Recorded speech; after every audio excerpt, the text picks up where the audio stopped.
Someone asked the other day, "What was your favorite fast food when you were growing up?" "We didn't have fast food when I was growing up," I informed him. "All the food was slow." "Come on, seriously.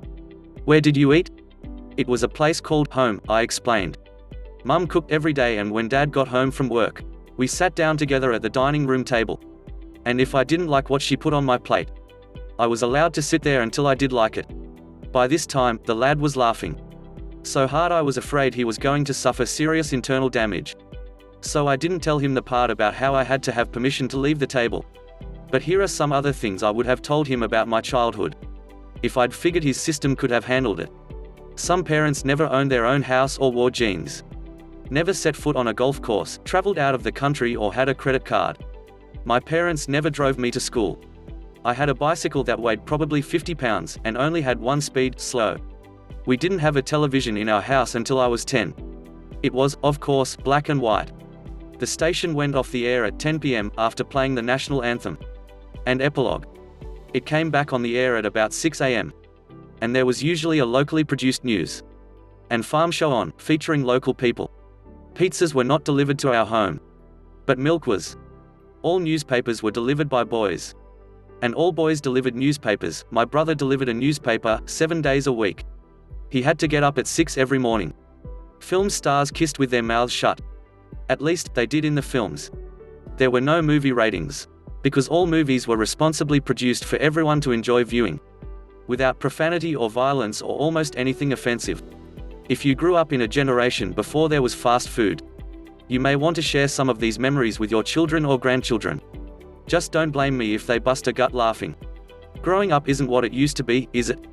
Memories from a friend. My dad was cleaning out my grandmother's house, she died in recently, and he brought me an old lemonade bottle. In the bottle top was a stopper with a bunch of holes in it.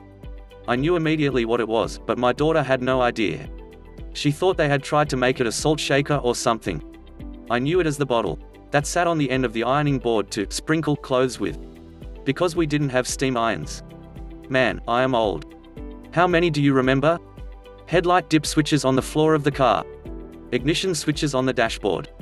Trouser leg clips for bicycles without chain guards. Soldering irons you heated on a gas burner. Using hand signals for cars without turn indicators.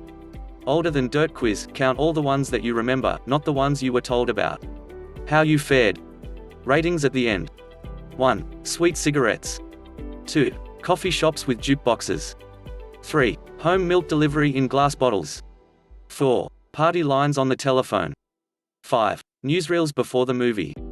6. TV test patterns that came on at night after the last show, and were there until TV shows started again in the morning. There were only 2 channels, if you were fortunate. 7. Pea shooters. 8. 33 revolutions per minute records. 9. 45 RPM records. 10. Hi-fis. 11. Metal ice trays with levers. 12. Blue camera flashbulb. 13. Cork pop guns. 14. Wash tub ringers.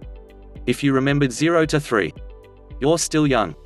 If you remembered 3 to 6, you are getting older.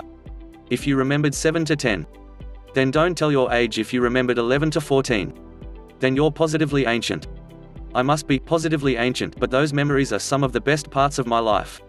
Don't forget to share and pass this along, especially to all your really old wise friends. I just did.